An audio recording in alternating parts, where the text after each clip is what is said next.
2 of Online Improv and the COVID-19 Improv Summit. This episode is guest hosted by Jules Munns from the Nursery Theatre and the Maydays in London, UK. And it is a really interesting discussion in part about the how to do improv, but that's probably a little bit more on the technique, but there's certainly some on the tech part of it along the way. But I would say, for me, one of the biggest things about this episode is the encouragement that you'll find in this. We try to speak to some of those who have been doing online improv, as well as recognizing the fact that some people have been not participating in it for all kinds of reasons during this season. But regardless of where you fall in that, I hope you'll find this to be a really engaging and fun discussion here on the Improv Comedy Connection with Online Improv Part 2 on the COVID-19 Improv Summit. Hi everyone, this is Jules Munns, guest host. Thank you very much to Whit Shiller, guest host of the COVID-19 Improv Summit. I have a Zoom room full of luminaries, scientists, improv scientists, and dreamers and thinkers who are going to lay down some truths. I've actually decided to rename this on Jay Sukow's recommendation in the chat here. This is now going to be called the COVID-19 Improv All-Star Summit Extravaganza and Jam Session Mid-Spring Celebration COVID-19 thousand, is that? So that's now the official title of what we're doing right here. If you want to find out who any of us are, then you should listen to the first one. If you haven't listened to the first one of these, you should listen to the first one of these. That's where we all introduce ourselves. I think we should just jump straight into the kind of chat. But these are all really smart people, and you should listen to the things that they say. I want to start as Whit did in the first round by doing a round robin question for everyone in the room. I'd like you to use your imaginations. We're all improvisers, we can cope.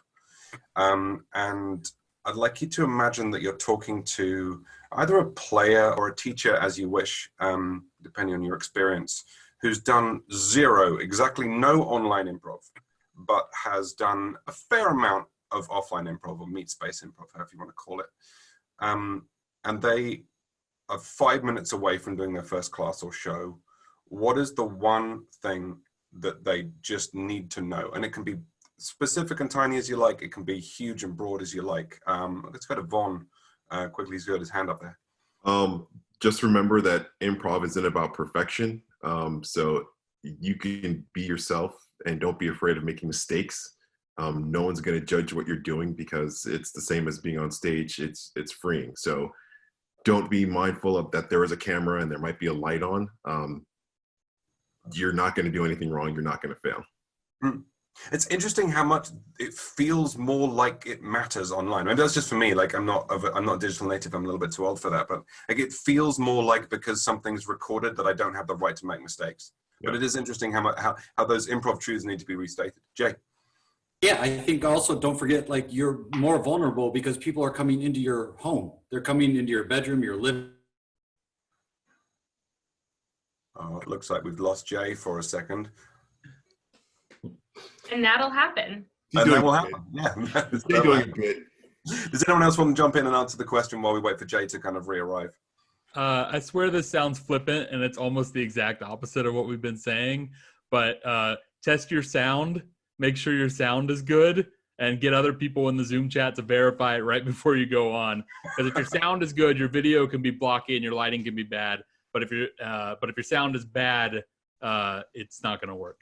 And we should promise people that we did that we've just been talking and Jay has not had any problems with the sound or video up to this point. So we have been checking the sound. I'm going to nominate Elana for the next little piece of advice here. Okay.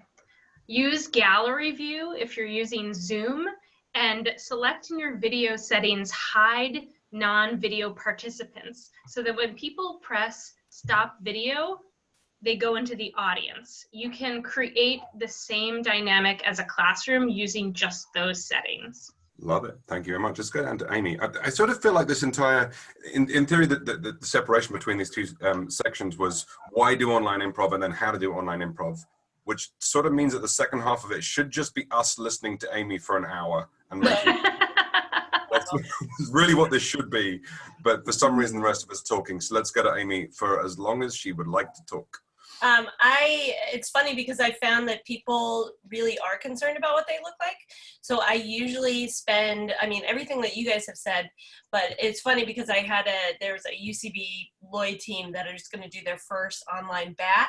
And I was like, well, this is interesting because, I was like, well, we first got to look at why people are so intrigued by the bat. And I was like, they want to be able to see you with your eyes closed because it's so interesting for them to see you use your imagination with a senses gone.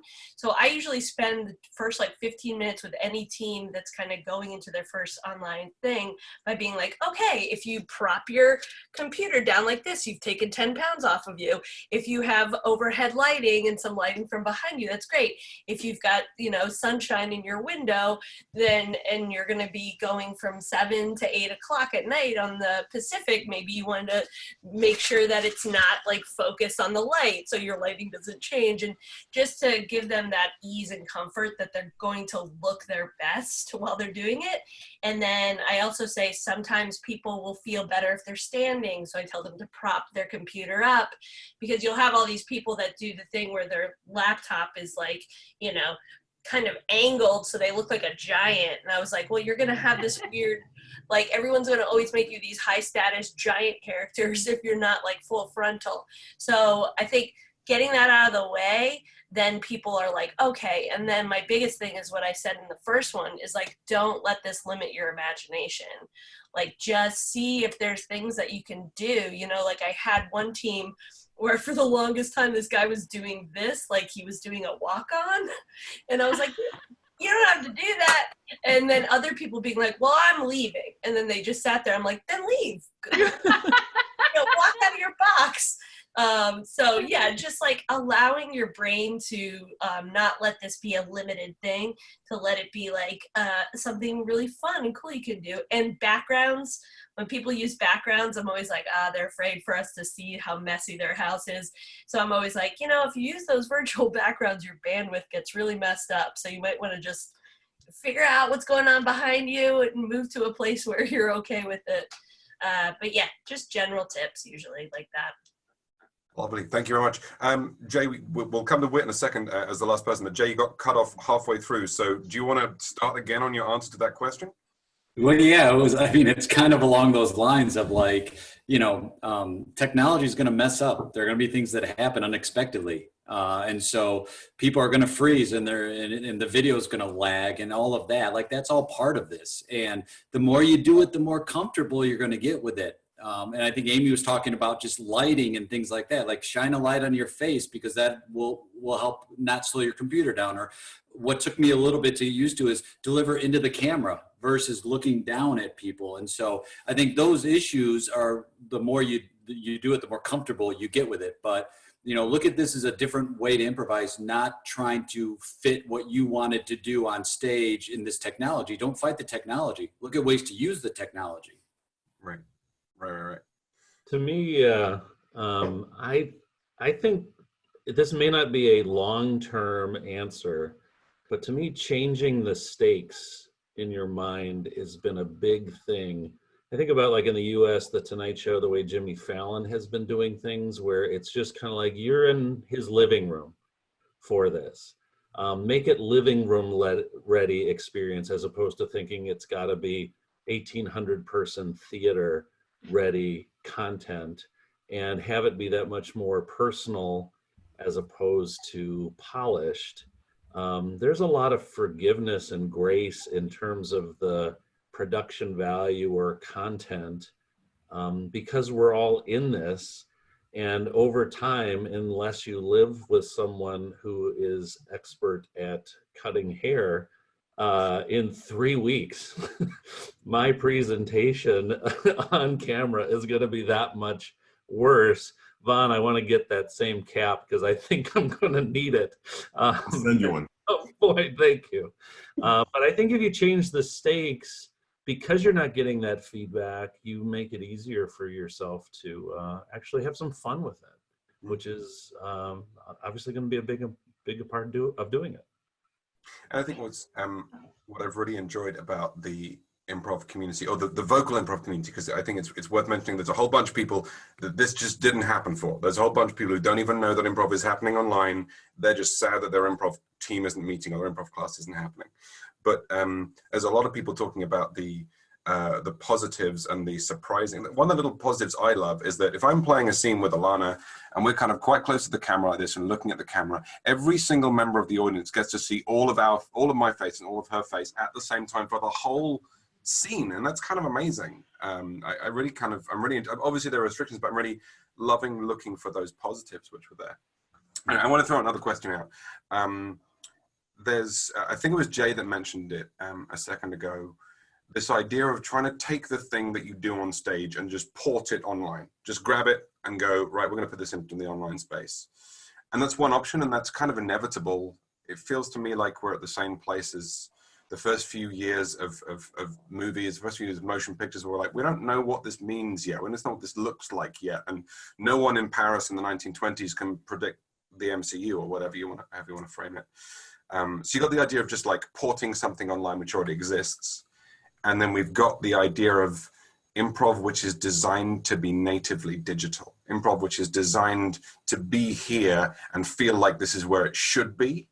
And I would like to throw out the question of what does natively digital improv look like or mean? Or if that question is not answered yet, which directions should we be going in? That's my cluster of questions. I have a lot of thoughts about all of this, so just cut me off, Jules, whenever I've said too much. But the idea of when you see me just leave, that's me like telling you that you're done. The idea of porting your existing show online, the concept doesn't really work for me, because even if you're trying to do the show that you did do online, the way you engage with being online is going to affect the way you perform. And I guess there's a concept I first heard from Bill Arnett, a blog post he made of that we've all done twice as many shows as we think we have. There's the show that we're trying to do, whether it be a Herald or an improvised noir or anything like that. And then there's the show of a bunch of people on stage having a good time. And so we kind of like started at my theater, we call that the second show. And for me, it's like, even if we're porting our existing show from the stage online, the second show is completely different. And that's where how we interact with each other on the camera, getting up close to do stuff like that, hovering over people to be a giant, looking up to be a little kid, making stupid drawings and using them as characters in the show. And so my 4-person group, PGraph, we're doing the exact same format as we have been doing as our weekly show, where we pitch improvised play ideas and the audience votes on which one they want to see, and then we do that. But the way we engage with each other, the second show, is completely different. So I think there's kind of this middle ground, which you don't have to necessarily like, is what I'm doing original or native enough? As long as you stay flexible, like a good improviser, you will start adapting to the medium. I have more thoughts, but I'll dwindle. Does anyone jump in before Roy, monopolizes the next half an hour? I mean, I heard a cool exercise of like, you're on a Zoom call with someone or a Skype call, and one person is on the phone and the other one is like getting ready for the call, so you can kind of see the backstory of that person before they answer it. So I think there are definitely some really cool things that are going to be innovated in this moment, and it's bringing it back to like kind of the early days of like, I don't know, let's try it. Let's see what works, and let's see what works specifically for this format, and what could we not do on stage. And so I think then when theaters open back up again, I think Jules, you were talking about, you're going to see some of the stuff we've done online that we can then do in a theater and change the experience completely.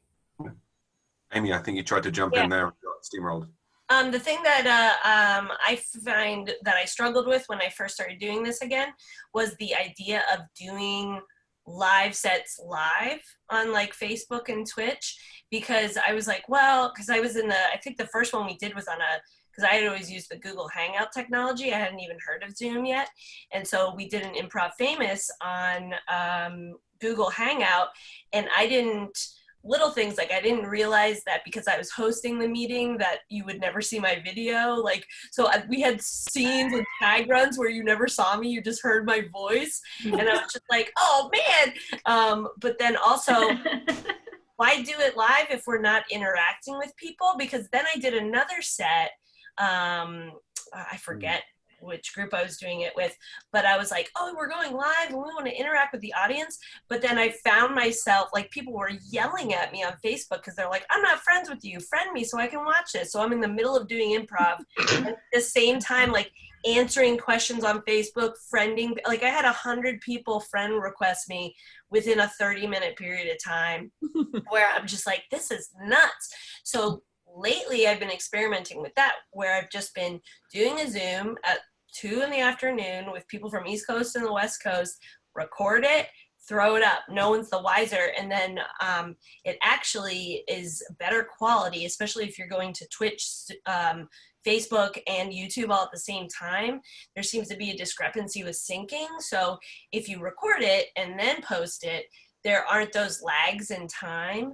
And nobody knows, and I can sit there while and watch it with people, and you know, people are like, hi, and I'm like, hi, you know, distracted, you know.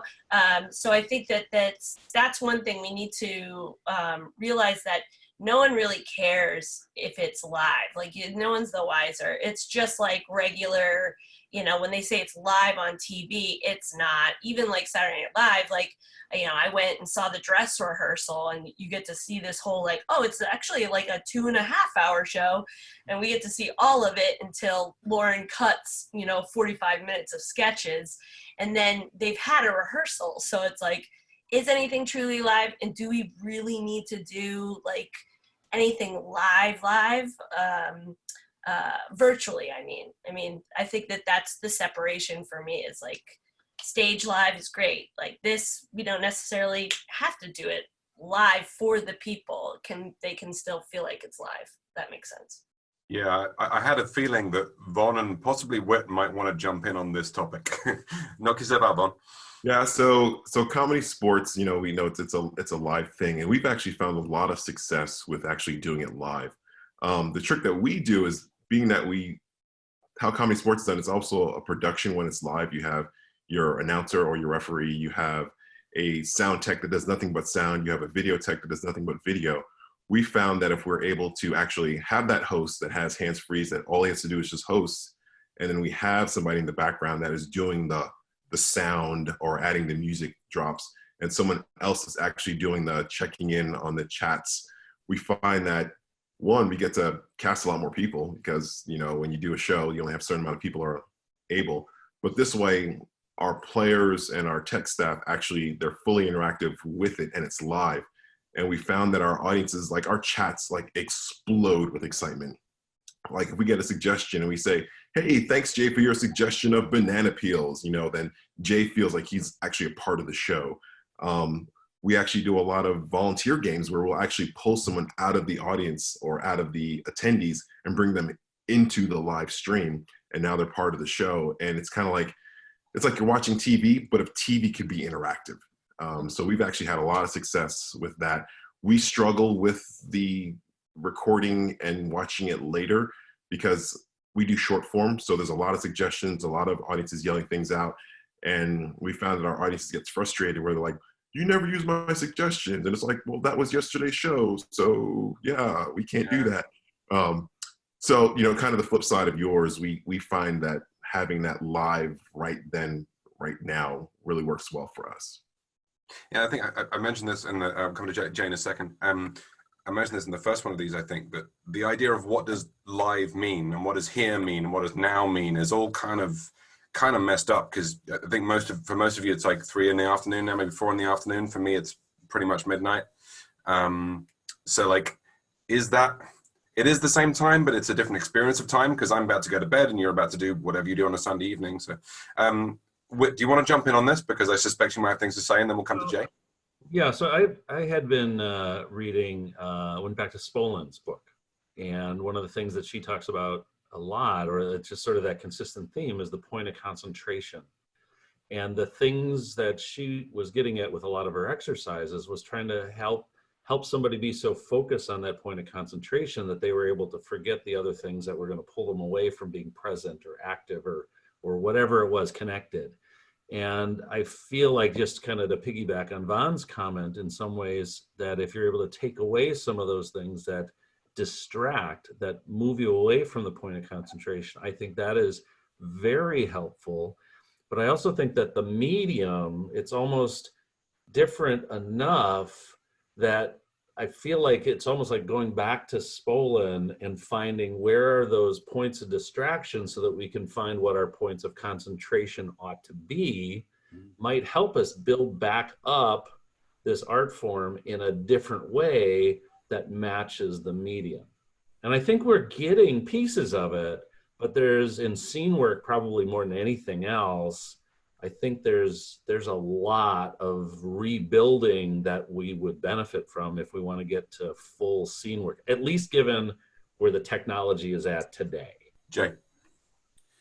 Yeah, and part one, my question that was to Vaughn about what platform he's using, and so that's another thing that's really exciting, is like, which of these platforms are we using and finding success with, and also, as improvisers, I'm sure there are improvisers working on different platforms as well, to be like, maybe they create a new platform that lends itself better to what we're doing here, that we see limitations of with Zoom, and we go, okay, what do we need? And to piggyback off what you're saying, Whit, is like, what are those things that we're looking to solve, those issues, those points, and then how can we come up with it? And so I think what we're doing now is going to be, everything is changing very rapidly. So in 6 months from now, there's probably going to be something else that is going to be even more effective for what we do here. And, there might be some sort of like, you work like virtual, here's my limited knowledge of technology, those goggles, virtual goggles, like maybe that's going to happen, and we're going to have that, and we're going to utilize some of that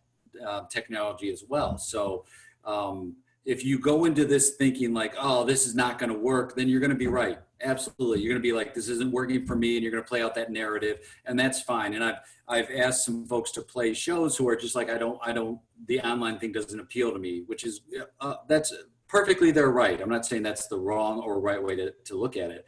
But I think if you put our heads together and go, okay, what are the issues we're having? And I think summits like these are really important, because you can hear from so many other people of like, oh, cool, that's working for you. And then, okay, that technology is working for that person. And then you continue to innovate and take a risk and fail and do shows. I mean, how many bad shows did we have to do live? Like, people are talking about, I heard somebody go, oh, I'm not hearing the laughter. And I'm like, man, how many shows have you done where you didn't hear laughter from people sitting in the audience? So this is, to me, a little bit similar, and it's forcing us to slow down because you can't talk over each other. Like, you won't be heard. So if you can build up that, the arrows of silence that you hear, if you can get comfortable with that in this format, I think you'll really be able to explore and do some pretty creative things. Absolutely. I want to mention, just in terms of, come to Amey in a second, just in the weirdest, there's a lot to say about the different technologies, and it's maybe not the conversation for this thing, but I was talking at a show last night with Lee White from Winnipeg, who now lives in Berlin, wonderful man, improviser, and he's doing a regular show. I don't know what the name of the company, but he's doing a regular show in Minecraft, which I think is so cool. Wow.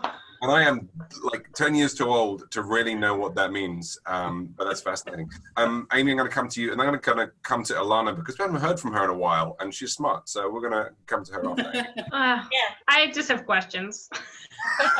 I just had two little things I wanted to add. Yes, I have, I think it's nice to have an extra person in control of certain things, like Vaughn was saying, because I've experienced that these guys in Denver asked me to do like a weekly talk show, which I was like, sure, which, I just talk about the most ridiculous stuff. But it's very cool to see what they're doing, because they're using this format like a television studio, and I have this outside person who I can see that no one else can see. And like, I will give him kind of a running order with pictures and videos. And, you know, I'll say something and he pops it up next to me, kind of like Talk Soup style, which I was just like, oh, this is so very cool. But at the same time, the first episode we did, we ran into issues where he couldn't find something. So I had everything on my computer too, where I'd be like, nope, not going to do it. Okay, I'm sharing my screen, you know? So it's like just having that outside person, I think is nice. But then on the other side of that, you guys were talking about being like innovative and stuff with the technology. And I've found that there's people that are doing some like really interesting stuff. Like I have a class right now, and this will be quick, with a couple of computer coders. And because I was saying up top, I was like, oh guys, just so you know, everybody's box is in a different configuration. So you can't turn and do a scene with the person you think is next to you. And my coder guy was like, oh, I'm working on it. I'm going to break the algorithm. I'm going to figure out a way so it's like we all have the same, so we can do like Brady Bunch style. And like, and I was like, great, you know? So I think that's pretty cool. Let's get more coders involved in this. Yeah. Like 20% of the improvisers in the UK are coders. So maybe we could, I feel like we ought to offer a bounty on who can solve who can solve that thing right now. Elana, what are your questions? What you got up there? Oh, I wanted to swing it back to Vaughn around audience interaction, because I think like that's great, especially if you're able to do shows that are like family friendly and involve kids and, you know, all of that. So are audience members part of the Zoom as like a webinar type format? So it's a webinar. So we have the performers are participants and all of the audiences are attendees. With Zoom, I guess it depends on what kind of package you buy. You can get anywhere from 100 participants to 500 participants, or unlimited, depending on what you want to invest in. So we've been hovering right around, I mean, we've had some of our shows sell out, but because we are a huge network with Comedy Sports, some of the other cities might have a larger package with their Zoom, and they'll just host. So we just kind of share, since we all have the platform. If one city has 500 participants, we'll do the show on their Zoom platform. If we're doing a small intimate thing with just a couple of people, maybe we might do it on a smaller 100 platform. Yeah. That's been very effective for us too, to have those kind of interactions, because, and this may have been said too by Vaughn, but if you have someone in a chat box and you mention them, that is great for the audience feeling that they're involved, and then you have somebody actually on screen, it feels more personal, has been our experience. And the feedback we're getting from people who are watching are saying that that's been some of the favorite parts of what we've done. Yeah, and I think a commentary on our improv, but I think it's a commentary on the experience. Because that's like that's the place in which we're doing something different, to which we're offering something which is not available in a Netflix show or, you know, any other kind of storytelling YouTube kind of thing. Is the fact that we can respond live to it, not to thank you, Amy, for taking out the yelling, which is apparently happening in LA. So I guess that's taking out the swear words. I want to sort of circle back to something which we kind of brushed past earlier, but I think is really important right now.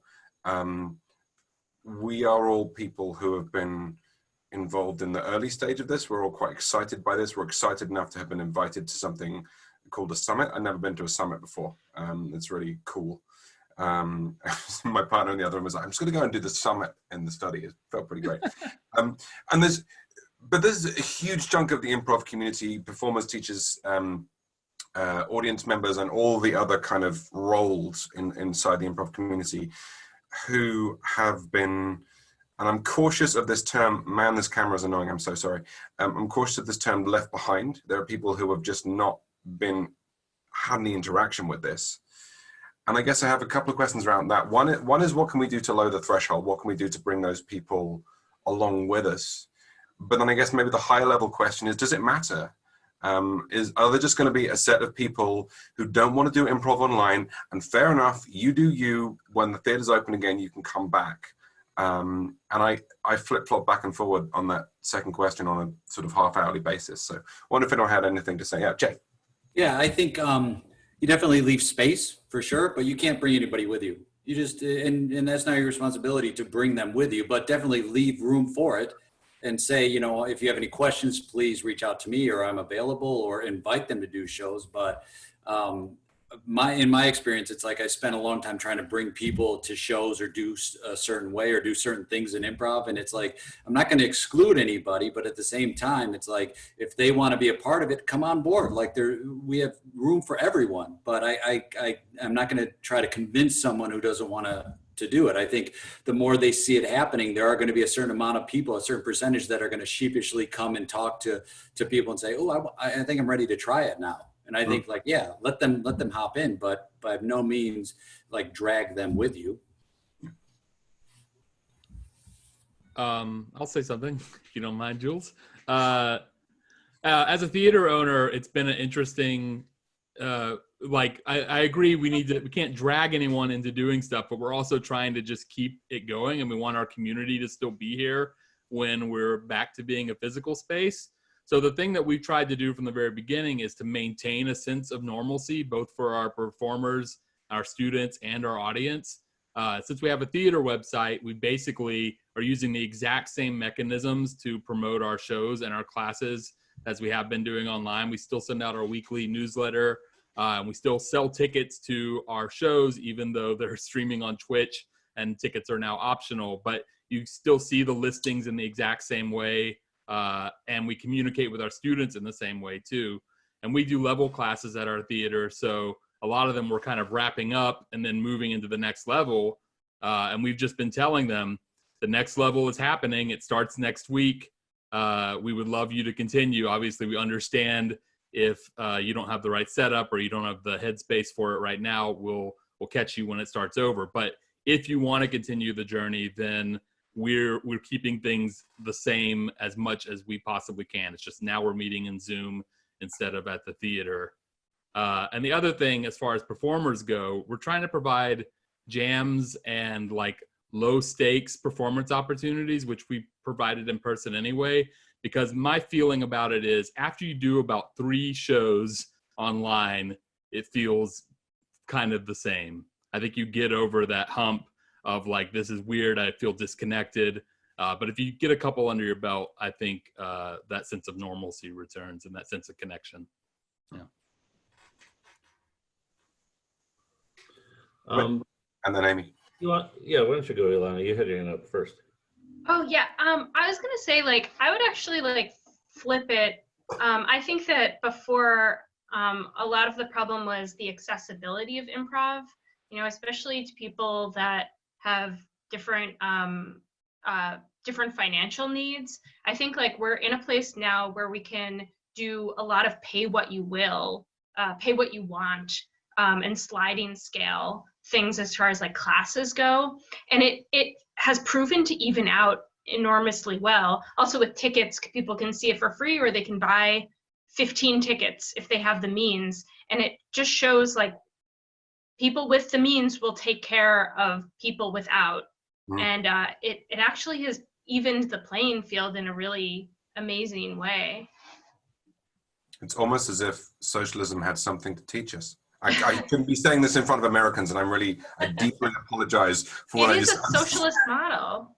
Yeah, it is. And I think there's something really beautiful about that. I was strong-armed by our PR and marketing person, Britt Pay, who like is much smarter than me, that we had to do for every class that we were doing, we had the price of the ticket and then an alternative, which is buy one and give one. And she strong-armed me into doing it. And I was like, no, you're wrong. It's not going to work. It's going to look terrible. And people are just doing it, and they're being so generous and they're being so lovely about that stuff. And it's one of those, it's so nice to be wrong in that way about people's response to this situation. Let's go Whit and then Amey. And I'm sorry I didn't see your hand, Elana.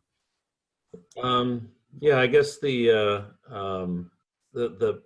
comment about what the community is going to be like on the other side of it is kind of interesting, because it is hard to know how much is headspace or personal circumstances or whatever it is that has some people who are sitting on the sidelines or not even able to communicate, you know, I'm in or out or whatever it is. You know, everybody is working through this at different paces and in different ways. what's been interesting for us is that the people who have jumped on board have really been pushing their shoulder to this very hard.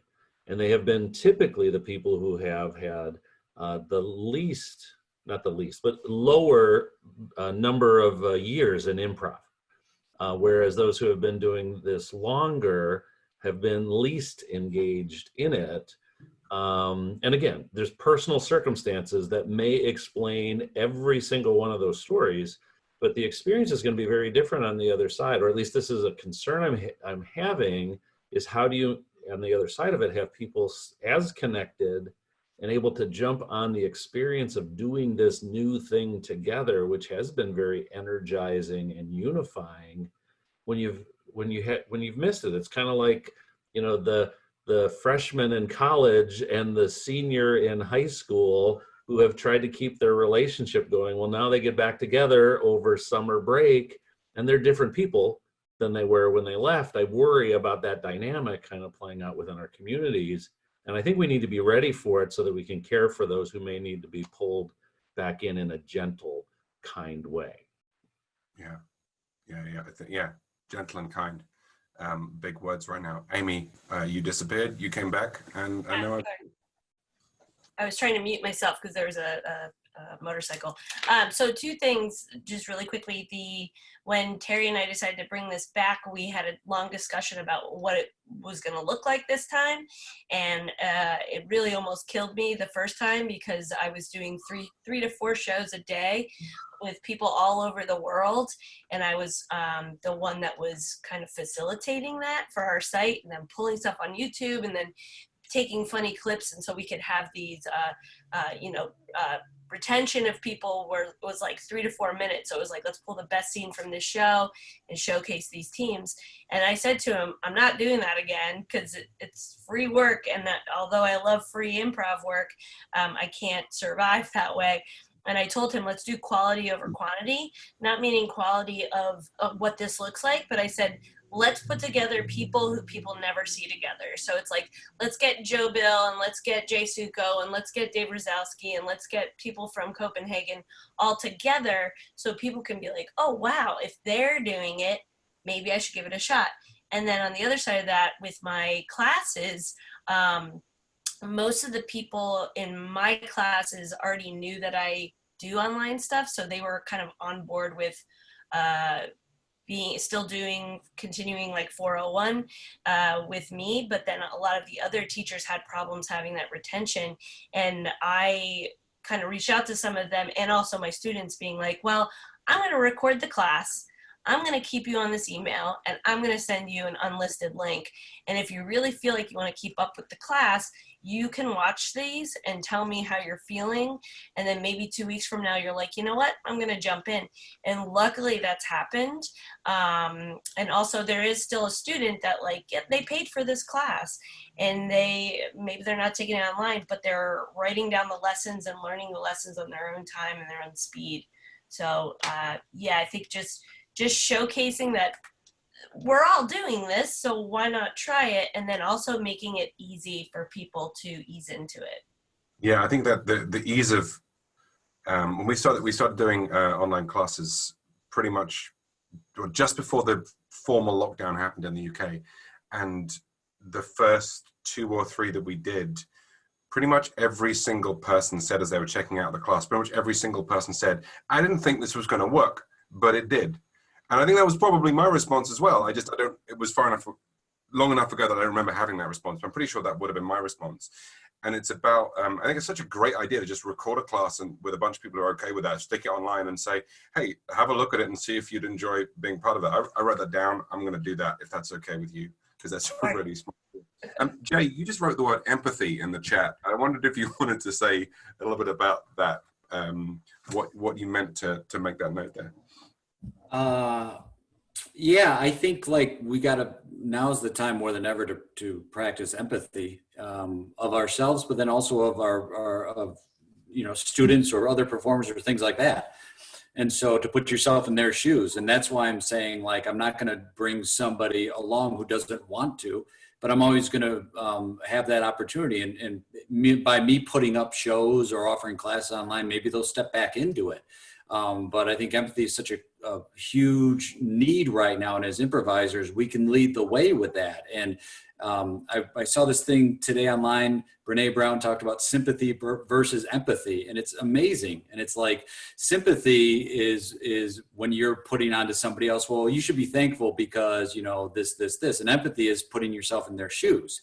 And so I think I think the best improvisers in the world have a ton of empathy, and they're able to use that on stage. So we can have that same idea online. It's, I think, more than ever virtually, we need to have empathy and say, like, yeah, it's okay if you don't want to take it right now, come back, you know, or like what Amey was talking about of, oh, here, take a look at this. If you want to come join in, absolutely fine. But like, not to have this judgment of like why people are or aren't doing it, but just, okay, I'm gonna try and put myself in your shoes. If you say you don't want to do it, that's great. I'm gonna respect that.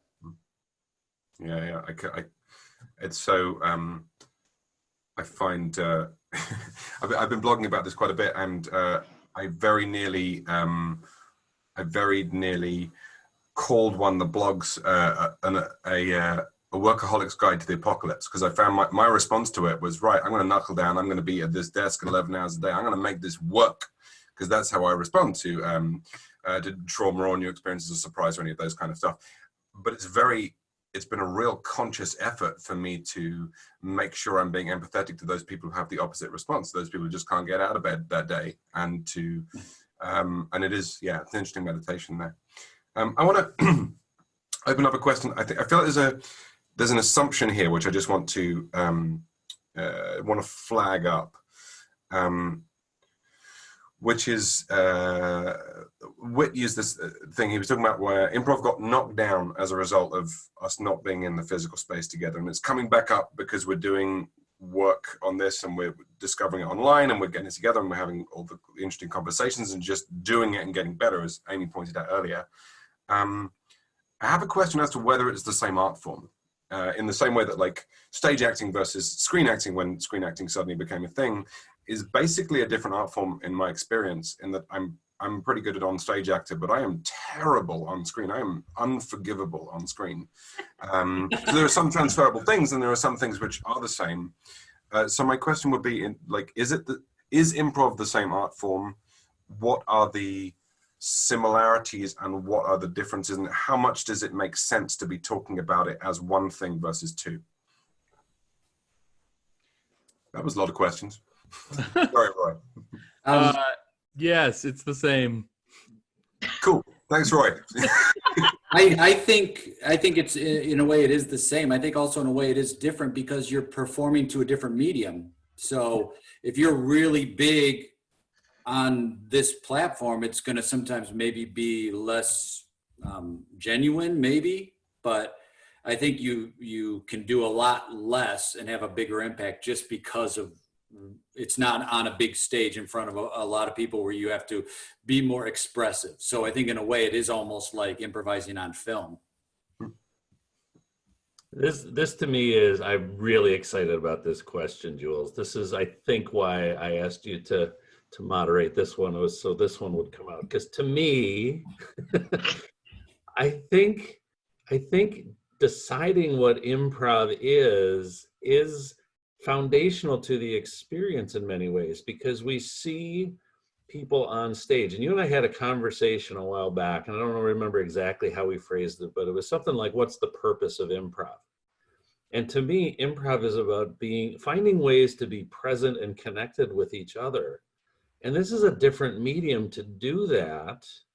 And so if we know what our foundation is, if that's true, and maybe that's not true for everybody, maybe that's not right, but for me, it's like, if that's what we're trying to accomplish, then okay, we got to do that in a different space. It's kind of like when you're in a different room, if you're in a hotel room versus a theater, or if you're with a small group of people versus a large group of people. We all make those accommodations, but now we have a different flow, a different channel, that I think if we're trying to do the same thing, which is what I think improv was where you let go of all these preconceived notions and people judging you and filtering and all that kind of stuff. There's ways to get there. It's just going to be a little different. But I think it's the same then, which is exactly what Roy was saying. He was just more concise.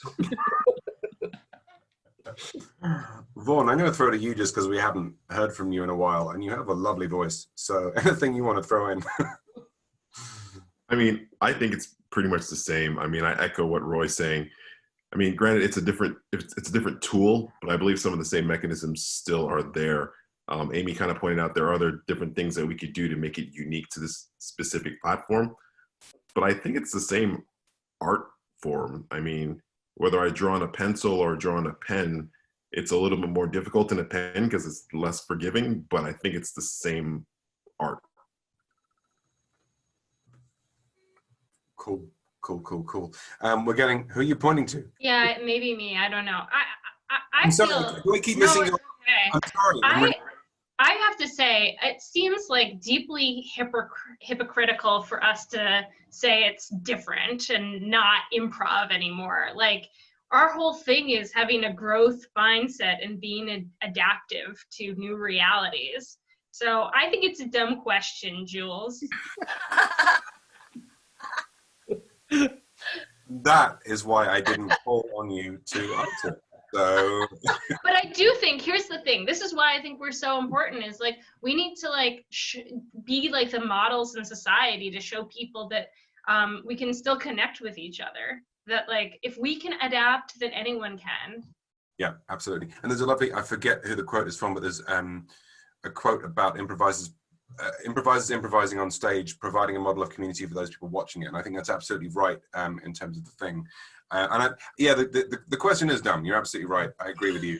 I guess what I'm... Next. More dumb questions. More dumb questions. More dumb questions. Cool. Okay, everyone. Can I say 2 more words about this? Yeah, please do. The reason my answer was so succinct, which was that it is the same, is just it's honestly just from a feeling standpoint.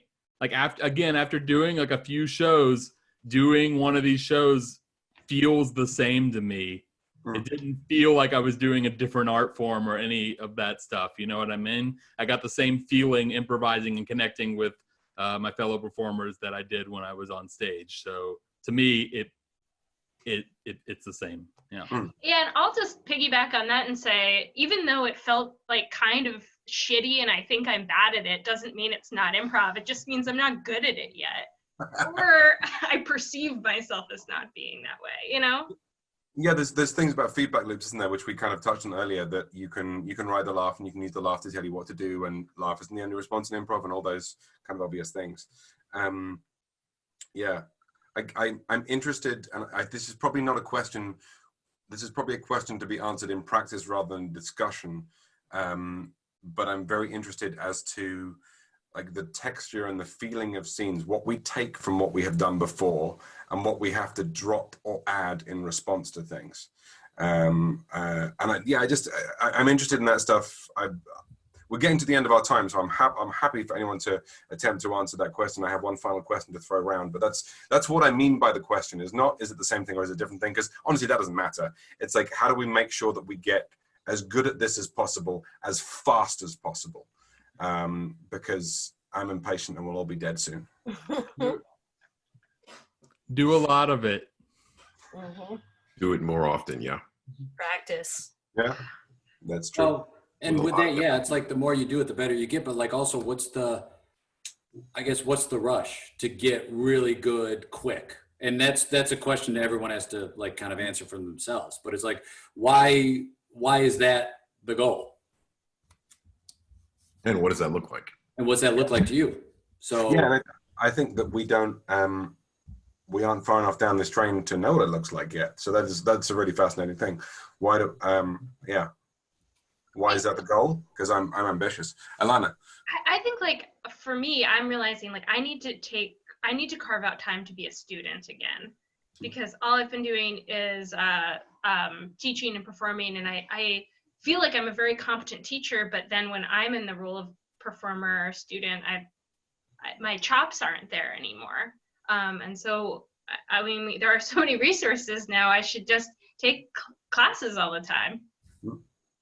Yeah, I think it does help. I mean, you said, I think it was when we flipped the switch on the episode, but maybe it was just before when you talked about how it's it's kind of helpful to now that you've been doing this format for a little while, is to kind of stop, take a breath, look at it. What can we learn from it so that you can grow?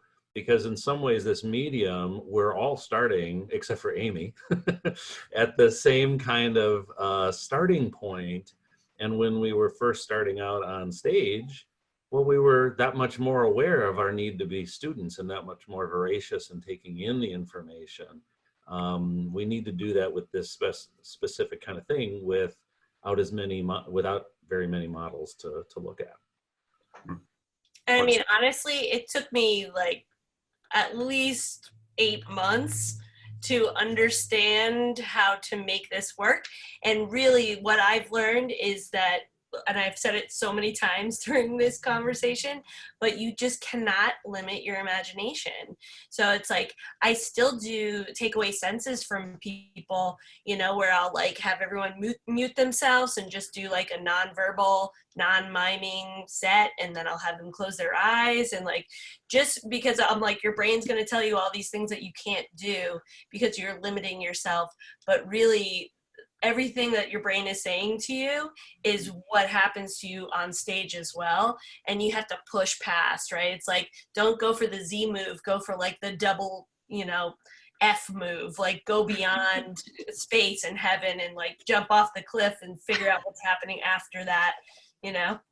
Amey, you just blew everyone's mind with your double F move. I don't know what that means. She's got Don't ever want to know what it means. No, she's got an 18-week. Take her workshop. It's a double F workshop. 18 Double weeks. F. I felt like, because I'm used to watching like American TV shows and films and all those kind of things, when you mentioned that, I just immediately assumed that was some year in high school or something, which like I just didn't know about. Roy is disgusted and he is leaving because he doesn't like that kind of language. I think we're getting to the end of our time together. I'd like to just I was going to ask a final question, but given that we've just proven that my questions are dumb, I think what I'm going to do is more dumb questions. More dumb questions. More dumb questions. To be fair, I applauded your dumb question, and so by the transitive property, Elana has called me Evens out. idiot. Evens out. I thought it was fine. just in the middle, right? I'm going to just throw it around the room and say any final thoughts is what I'm going to do. I'll just nominate you just because to save the crosstalk thing. Any final thoughts, and then we'll wrap it up. Let's go to Whit first. Well, it's kind of a big topic with so many different streams to kind of draw from. I mean, I guess I would just say is try to lean into what's happening. Because it'll be a safe place if you, at least as long as you allow it to be, and you'll be doing it with people who want to create that safe space with you. So I think it can be therapeutic, and enjoy the ride. Lovely. Let's throw it over to Elana. I'm just going to play, in the arrangement of people on my screen, I'm going to play tic-tac-toe with myself, which won't tell you anything, but I'm throwing you over to Elana right now. Great. I hope you win. My big takeaway is I gotta get into class. I gotta be a student again. I have the time, and there are just a million resources at my disposal now, people all over the world. So wake up, you dumb idiot. Just be in a class. This is a great time. I'm lucky, I'm alive, I'm healthy, and classes are pay what you will, baby. I'm fascinated to see what money means after this, because I feel like the value and meaning of money has just changed completely. Vaughn, what you got? What's your final words for us? Well, I'm honored to be able to be on this panel with you guys. It looks like I have like 6 classes I need to sign up for. I'm gonna try to find all of you guys and take all of your classes. I just think that where we are in the world, this is basically a new product we're going to sell. I mean, Amy's already dove into this full-heartedly, but I think for the rest of us, this is not just, oh, we did this thing back in 2020, and do you remember when we had to do shows online? This is now a new product that we're all going to be able to sell, and hopefully in the future, it won't be pay what you can, but we'll figure out what that monetary equivalent is to a virtual versus a in-person class. And I'm really excited to see what our future holds. I mean, it's unfortunate that a pandemic took us to realize that this is a platform that we can actually monetize. But, you know, in the long run, I think we're all going to come out stronger in the end of it. Thank you. Jay? Yeah, thanks to Whit and you, Jules, as the moderator and putting this panel together. It's really exciting to sit and have these conversations with so many people like I respect, and I've seen a lot of the people on this panel. I've seen a lot of your work, so it's amazing. I think, like, you know, it's the Nike phase of just do it, just get up there, do it. You know, I was at a theater once and had to like cut teams, and they would always say like, oh, we love each other so much. It's like, awesome. Now's the opportunity for you to get that team back together that was cut by some theater who didn't know what they were doing. Have a reunion show, get together with your classes, like reach out to people you respect and you want to work with, and reach out to the people that, you know, if you're at a point where you're an improviser and you're starting to think that like there are some people that you're better than, then reach out to them and make them look good, right? And really test your chops in this medium right now. And the goal shouldn't necessarily be like how many people are going to watch it. The goal should be like, is this inspiring to you? Is this causing you to get up and be excited and try different forms? And the more you surround yourself with people who say yes and who inspire you, the more you're going to be able to do with this. So there are a lot of people that will tell you why this can't work, including sometimes ourselves. We're like, I can't do it because of X, Y, and Z. But if you get together with one other person or more and you put your heads together and say, how could this work? I mean, it's the same stuff we teach in class too, but now we're able to do it live and do it in an exciting new time. So reach out to those people that you love performing with or hanging out with, and do a Zoom call and call it a show. I mean, that's it. Say like, oh, we're going to do the show, but it's really just a Zoom call, and then record it. And more dumb questions. I'm going to say that. Jules, new podcast, Dumb Questions with Jules. And I want you to ask a whole bunch of dumb questions, and I'd love to listen to that. All right, well, you're going to be on it. You can ask the dumb questions. And Yeah. we have, I'm pretty sure that do a Zoom call and call it a show is pretty much the motto of the improv community right now. Yeah. Let's go to Roy, because we should only finish on Amey, who is the queen of this, queen of the community. So Jay said everything I was going to say for once. So that was, but I'll say it again anyway, which is that don't be so precious about improv or your own art form or your own level of talent. Get your hands dirty, fuck shit up. Now is the time to just mess around and try to make stuff work.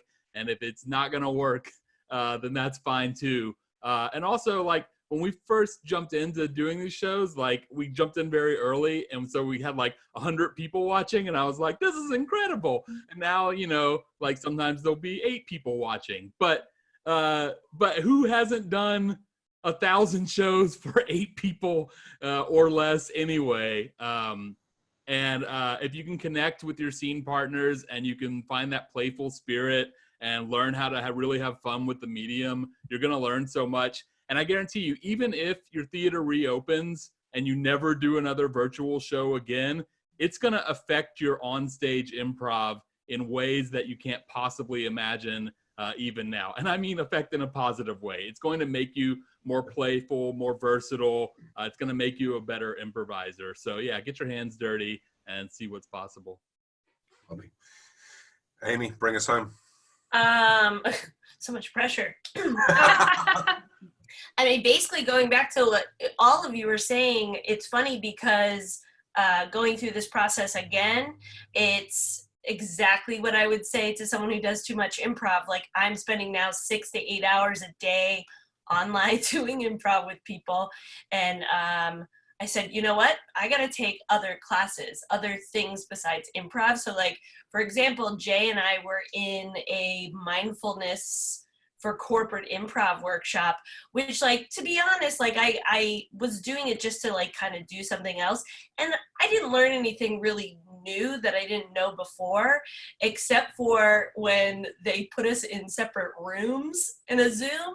And then Jay and I ended up in a room together, and we had to like, I just had to monologue to him for 2 minutes. And I came out of it being like, oh, wow, that was really cool. I didn't know that you could do that with Zoom.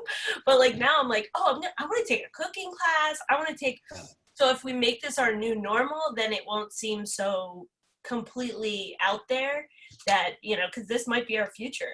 And I keep joking with my teams, in the apocalypse, you'll know where to find me. Like, I'll still be doing improv shows in the apocalypse for like one person. Why not? Thank you so much. Thank you very much, everyone. This has been a very stimulating conversation. It's times like this I wish I still smoked, because, man, I want to go and lean on my balcony and smoke and look at the stars and think through all the stuff that you've been saying. But as it is, it's bad for you or something. Thank you so much, Whit, for hosting this and for setting it up. I did nothing apart from rock up 20 minutes before this call and then, you know, try to maintain some semblance of structure. This has been the COVID-19 Improv All-Star Summit Extravaganza and Jam Session Mid-Spring Celebration COVID-19 1000. Thank you so much for listening, and see you next time. I want to thank all of our panelists for just really great advice, great perspective, a lot of fun talking with each and every one of them. I hope you found it to be useful to you as you pursue improv in whatever way you're pursuing it during this time. We'll see how things play out, but online improv is likely to be something that is going to be a factor for improvisers and improv troupes, theaters, teams, etc. For a while.